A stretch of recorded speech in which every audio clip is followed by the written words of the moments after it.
বিগত সরকারের কর্মকাণ্ড মেটাকে বর্তমান সরকারের প্রতি সন্দিহান করে তুলেছে বলে জানিয়েছেন প্রধান উপদেষ্টার প্রেস সচিব শফিকুল আলম। সন্ধ্যায় ফরেন সার্ভিস একাডেমিতে ব্রিফিংয়ে তিনি জানান, বিগত সরকারের আচরণের কারণে এখনও বিশ্বাসের ঘাটতি আছে মেটায়। এ সময় শফিকুল আলম আরও জানান, সয়াবিন তেলের সরবরাহ ঠিক রাখতে কাজ করছে সরকার।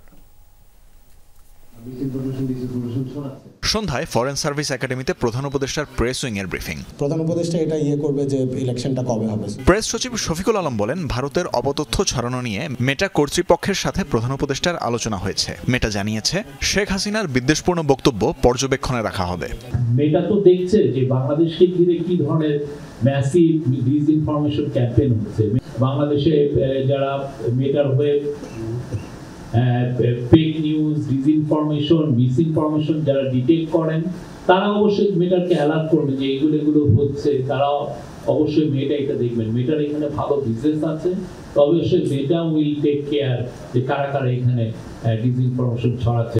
বিগত সরকার মেটা ব্যবহারকারীদের উপর খড়গহস্ত হওয়ায় বিশ্বাসের জায়গায় কিছুটা ঘাটতি সৃষ্টি হয়েছে বলেও জানান তিনি। আগের গভর্নমেন্ট যেটা করতো সেটা হচ্ছে যে তারা যারা ভালো ইউটিউবার, যারা ভালো ফেসবুকে কমেন্ট করছে কিন্তু তাদের ওয়াইড ফলোইং আছে, তার এগেইনস্টেও তারা অ্যাকশনে যেত বা তার পেজটা রিমুভ করার চেষ্টা করতো।